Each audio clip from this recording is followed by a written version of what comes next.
Can you see me? You can see me. There's a cat. Hello. Hey. I've got the camera propped up on my back porch right now, so I'm having to squat a little bit, so sorry if it's awkward.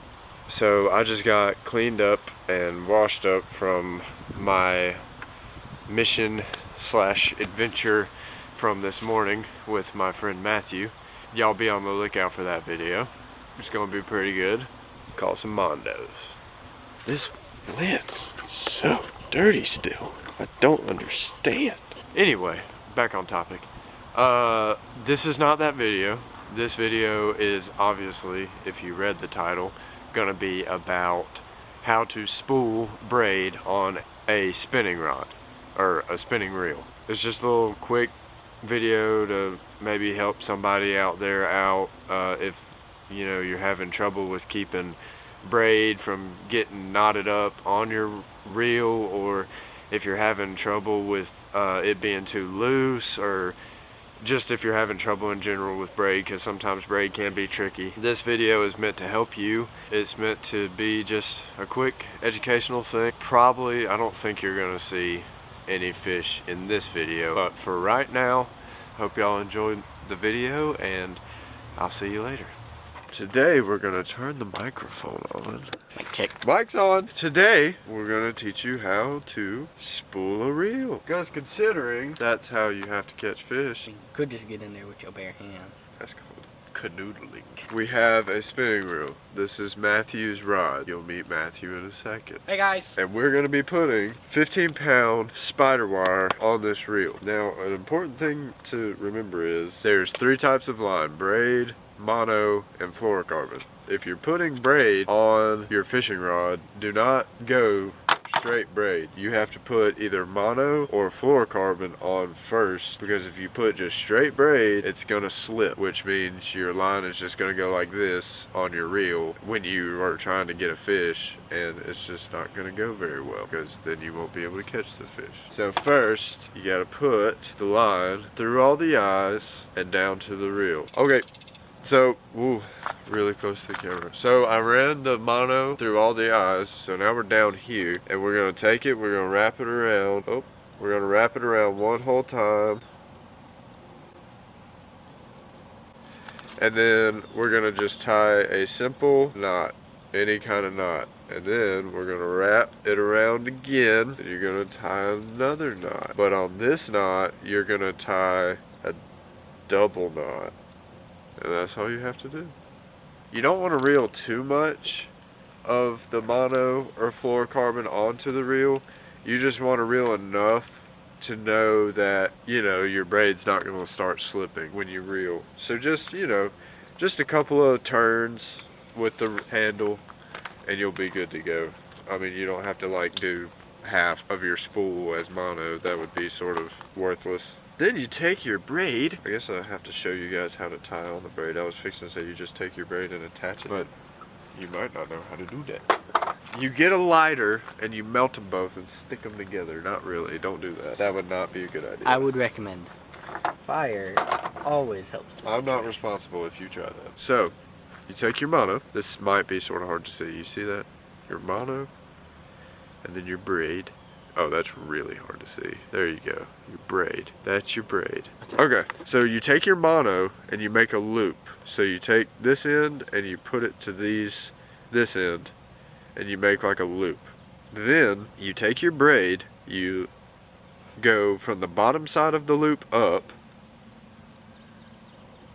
and you pull out a good bit. There's the braid and the mono right there. You hold the end of the loop and you just start wrapping. Wrap the braid around the mono loop.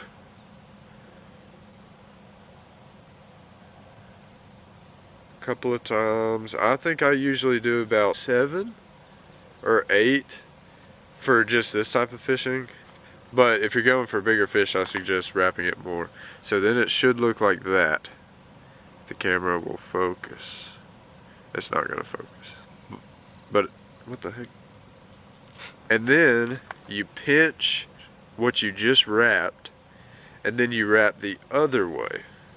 So you literally wrap one way down, pinch it, and then you wrap it the other way, and you just continuously wrap on top of what you previously have done.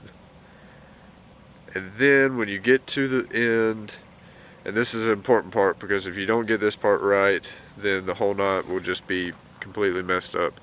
You take your braid, the end of your braid, that's the end where we cut, and you stick it in the direction opposite of what you stuck the first one. So since you stuck the braid up the first time, you stick it down the second time. And it's gonna look just like that. Let me get it in front of my shirt. And then you lick it a little bit, and you just pull evenly on both sides. If you pull too much on the mono side, it'll mess it up. If you pull too much on the braid side, it'll mess it up. If you don't lick it, sometimes the line can get really hot, and actually it can burn or get fragile if you don't lick it because of the friction. But yeah, that's what it's supposed to look like. I dropped it. That's what it's supposed to look like. Right there. That's it. That's how you put braid and attach it to your mono. Alright, now that you've gotten the mono attached to the braid or the braid attached to the mono, you just reel on up and make sure that doesn't happen. What the world? Okay, so a lot of people say, you know, you have to put your braid a certain way or it's not going to reel up on the reel right, all that good crap. That's totally not true. So monofilament and fluorocarbon have what's called line memory. If you wrap mono around your finger for long enough, it'll make a sort of like a curlicue effect. If you wrap braid around your finger for any amount of time, it's never going to take the shape of your finger. It's always going to pop back to what it's supposed to look like. So you can lay your spool of line really anywhere you want to and how you want to, and the only thing that you need to make sure about with braid is that you put a little bit of tension on it. So when I'm reeling, I usually pinch it in my fingers while I'm reeling it, just because if you don't put tension on it and you reel braid up, it can get what's called a wind knot. It's basically a spinning reel or a open face reel, whatever you want to call it. It's this version of a bait caster's bird nest, and it's not good. I got one, bro. I like friends. You like friends?